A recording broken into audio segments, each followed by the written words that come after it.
So let's say like people are interested in this, right? So like you've been talking about psychedelics, and there are people who are watching our stream who are like, yeah, how do I start? Like, how do I do this? This all sounds wonderful. What do I do about it? So it's interesting. I will honestly say there isn't much that is too helpful out there right now. I like to think about psychedelics.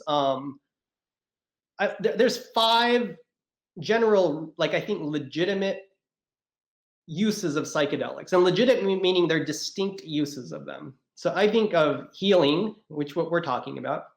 I think second would be kind of spirituality or enlightenment. Third would be recreation and fun. Fourth would be kind of like um, exploration of human potential or wanting to think of new ideas. And fifth would be abuse or addiction. And I don't, again, I'm not someone who judges anyone, but I just like to tell people, well, be clear about why you're using it. That's all we need to do. Like don't say that you're going to go out and just do it at a festival and that equals healing. There is mixes between them, right? Fun, if you have a really fun connected experience, that can be healing. Or, spirituality, enlightenment is on the continuum of healing. But I think it's useful to think of them that way.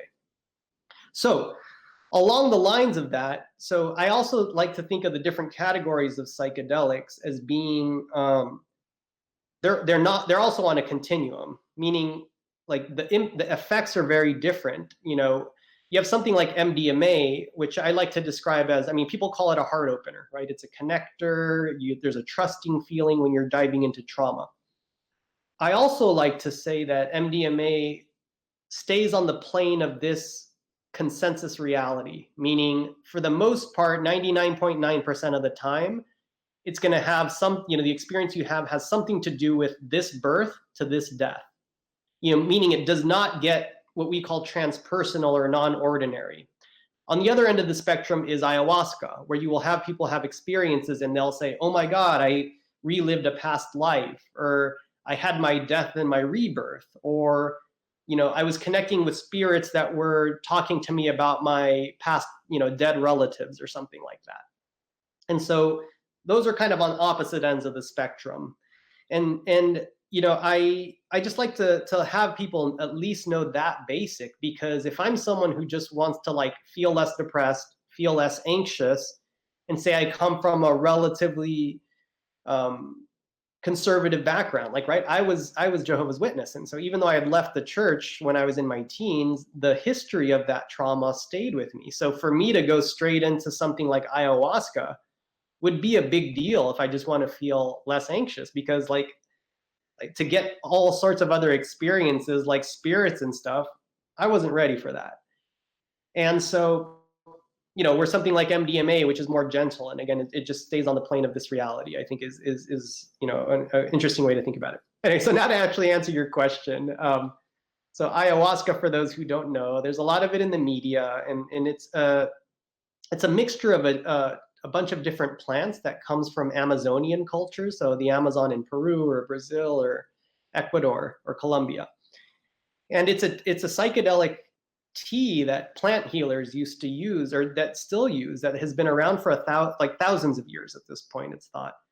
And some Westerners went down, I think it was like in the early 90s, and then got connected with the tribes, tried this tea, and were like, oh my God, this helps so much. And so it is an incredibly powerful healing tool, and it is like my personal, like, I don't want to say favorite. It's just my preferred tool for healing myself right now, because it's like, now that I've learned to work with it, it is very powerful. And it's out there a lot, and you just want to be really mindful, like, of all the ayahuasca retreats, because there's all sorts of advertisements and people claiming it's going to do X, Y, Z for you. A lot of them at this point are in it for the money, or the people facilitating the experience don't really know what they're doing. They don't emphasize like the preparation of the person in the weeks that come, or the help after. They're just really in there to get people in. You pay us $2,000 or $3,000 and then you go home. And there's only one or two in the world that I completely trust, because I really think that all these other things that we're talking about are so important to the healing process, and the psychedelic is like this. It's powerful, but it's still only like a little step in the tool of your own ability to heal yourself. So can you tell us a little bit about like the other one? So you said that, MDMA is not quite as transpersonal and sort of enhances trust. Has very promising uh, uses for like preliminary trials for like PTSD or something like that, and kind of enhances the therapeutic relationship. Ayahuasca is very transpersonal, has more of a spiritual kind of experience. What about things like ketamine, psilocybin, ibogaine, Yep. LSD? So that would probably literally take another hour, but let me at least summarize. So ketamine is an interesting one. It's interesting because A, it's the only one that's legally available right now. B, By the way, half of um, our audience is from the EU. About. interesting. Yeah. Okay. And actually, ketamine, I believe, is also legal right now in the EU. I don't know how many actual mental health practitioners are using it. My guess would be very few. Um, and but ketamine is an interesting one, right? It comes from its historical use has been in anesthesia, and so it's an anesthetic because it dissociates, and meaning it dissociates the body from the mind. And if you get complete disconnection, you can cut into the skin because you're not going to feel pain, and you can do surgery. Um, about 20 years ago now, there was an orthopedic surgeon who was doing a bunch of procedures on his patients and then decided to look at his data and then found just by chance that the people who were depressed and suicidal, who he used ketamine with, were feeling less depressed and suicidal. And that's how it really entered the knowledge of psychiatry, because it was just found that, oh my God, this happens to work. I mentioned that because ketamine is on a gradient, right? Like you would have to use really high doses to do complete anesthesia on someone. And that is not, to me, the area where we want to be for psychedelic healing. I guess maybe I want to introduce this concept of what we call the liminal space. The word isn't important, but basically, if we think of ourselves as here as a human being with a body, with an ego, that's like me and my isolated, again, mind and body. I like to think of also that place that we look at deep in spirituality, religion, or even without those, like even people who are, say, often agnostic, or like there could be something greater. So I don't like to make it denominational. So there's this place that most people believe is that place that we come from and where we will go after we die. So there's these two positions, and I like to think about psychedelics can connect you on a continuum from one to the other. And some of them do it very intensely, and some of them do it gently or more gradually. And I happen to think that the powerful healing aspect of psychedelics is when we're on the liminal space, meaning you have some awareness of this and you have some awareness of this. And if you can ride that, then you can do the healing work there. And so that's a long-winded way of saying, like, ketamine, I think all psychedelics dose matters along that continuum, but ketamine is one where it's very important. And because it's getting more use and it's out there in the media, like, I'll assure you 99.9% of people, doctors using ketamine, don't understand what I'm talking about right now. And they're just like, okay, well, let me just inject this and we'll charge people $500 or whatever. Like, this, it's a really intimate science of how this works. And so I try to actually help people stay on that liminal space, right? Because it's like, how can I have access to both of these things at the same time? On the other end of the spectrum, the smoked version of ayahuasca, which is called DMT, or there's this other compound that people refer to as toad because it's 5-MeO DMT, which is, if you like, there's this Sonoran frog in Mexico where they used to use this frog medicinally, or they still do, some indigenous, where you milk the I think it's the salivary gland, and you can get this compound that's psychedelic out of the toad. And those two, the smoked versions, are the most powerful psychedelic that you could ever encounter. You go from here to here. You start going into it intensely within 15, 20 seconds, and you are completely here for about, I don't know, 5 to 8 minutes. But again, it's weird because the 5 to 8 minutes don't matter, because up here, time ceases to exist. So I've had people that experience it and they're like, I experienced every single event from the beginning of time to the end of time during that observed outside time that was 5 minutes. And I'll mention that because I rarely now find a healing usefulness of going from here to here. Like Mm. doing this quick, is it interesting? Is it magnificent? Can it remind you of the bigger picture? Sure, but you still got to come back and like work with these narratives and these painful things in everyday life. And so I'm someone who actually is much more of an advocate for lower doses. And it's just, you don't see that much out there right now, because part of what pulls people to psychedelics is the stories of like, oh my God, I did ayahuasca and I saw this like panther and it appeared and it like converted into my grandmother. And people tell me those stories and I'm like, well, okay, but how does that help you on a daily basis? Yeah, So absolutely. I think it's a great point. I mean, I think it's also interesting to kind of think a little bit about staying connected to like the person that you have to come back to. And if you have an experience that is completely unrelated to the person that you live most of your life as, like it's going to be hard for that experience to actually help you in some way, you know? yeah, totally. So where along that continuum is like psilocybin, or I what do would, you? I would put those in the middle. So Okay, psilocybin and LSD, I think of as kind of right in the middle of the continuum. But again, these are dose based, right? And so you can get actually a beautifully ideal LSD or psilocybin space that rides the liminal. But I think at most doses that even if people use like double a normal dose, you're still riding the liminal, like with those two. And so then it becomes more of a time preference, right? LSD, I don't think is ever going to go down as a consistent psychedelic therapy because it lasts so long. It's like a 10 or 12-hour experience, and it'll never fit into like the 9 to 5 work world of a doc. No, I mean, not doctors don't really work 9 to 5, but it's not going to work for just hmm, the healthcare profession. Where something that's why like MDMA, maybe mushrooms could potentially, you can get them down to like 6-hour sessions. sure. Um, and that's another place where ketamine is actually powerful. If it's injected and it's done in a medical environment, you can be in and out in like 90 minutes to 2 hours. So Okay. So, Will, I'm wondering, like, I have one or two other questions for you, but like, maybe what we can do is hop on Discord, and I'll walk you through how to do that in a couple minutes. I just have one last question for you. So, let's say like they're going to be like, so first of all, be prepared for, you know, the flow of people, Googling your name at this point. You may get a bunch of requests. okay, And if you need help with that, I can try to help you with that afterward. Just okay. how to deal with thousands of people contacting you per You month. warned me after I did it. Thank you. Yeah, of course, because we have to have you on. But so let's say like people are interested in this, right? So like you've been talking about psychedelics, and there are people who are watching our stream who are like, yeah, how do I start? Like, how do I do this? This all sounds wonderful. What do I do about it?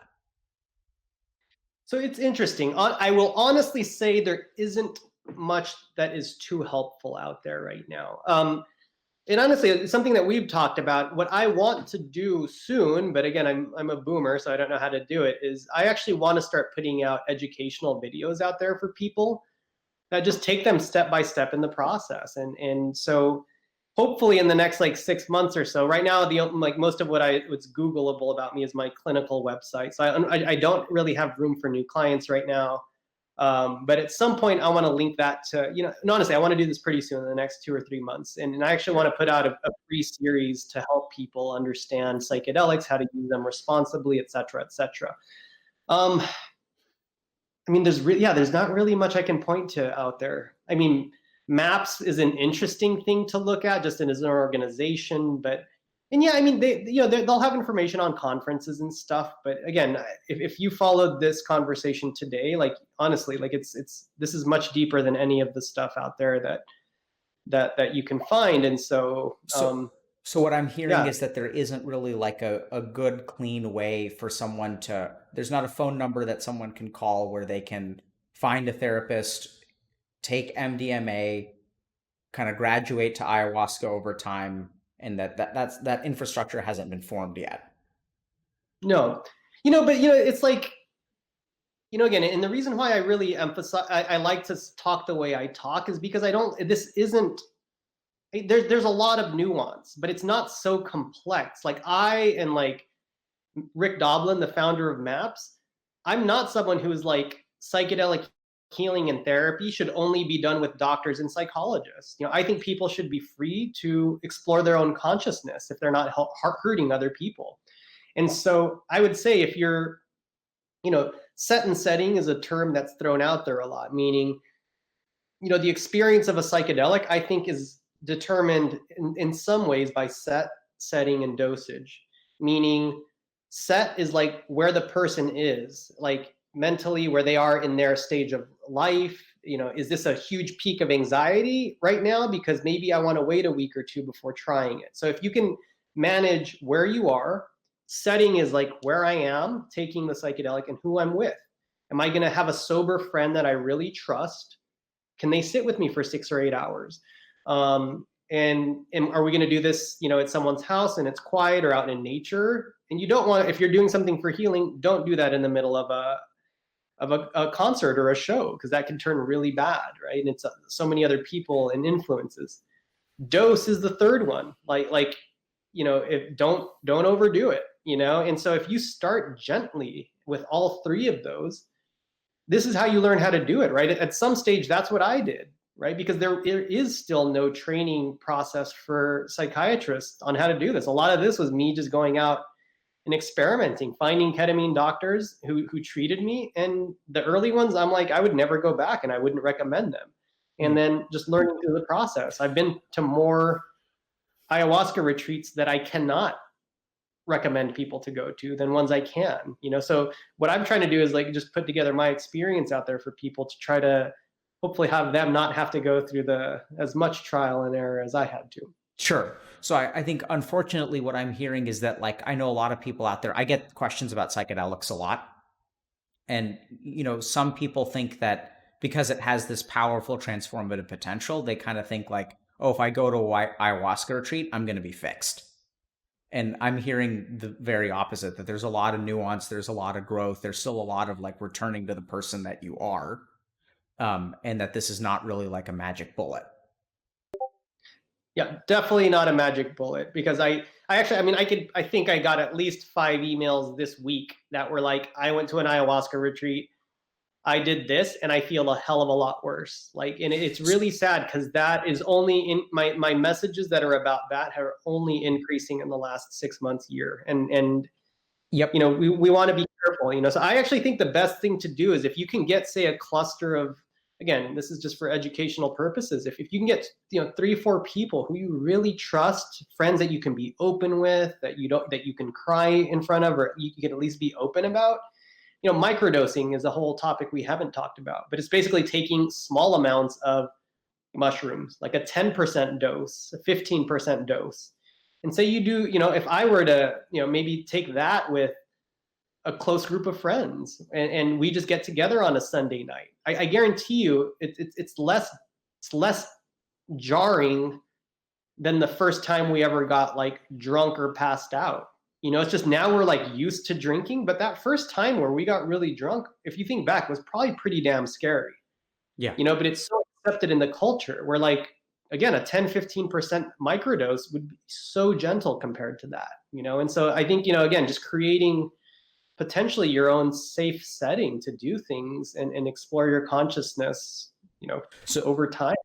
unfortunately, Will, I've had similar emails, and one thing that I'll let people know, I've actually encountered people who have PTSD from using psychedelics.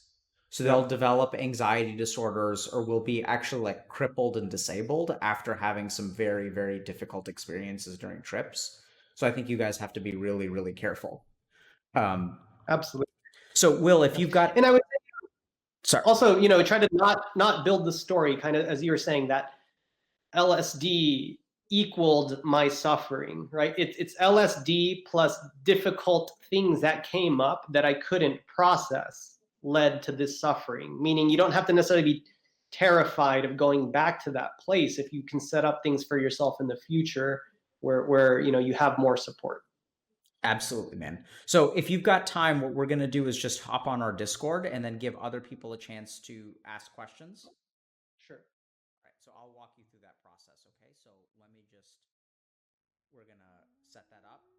We're gonna take like a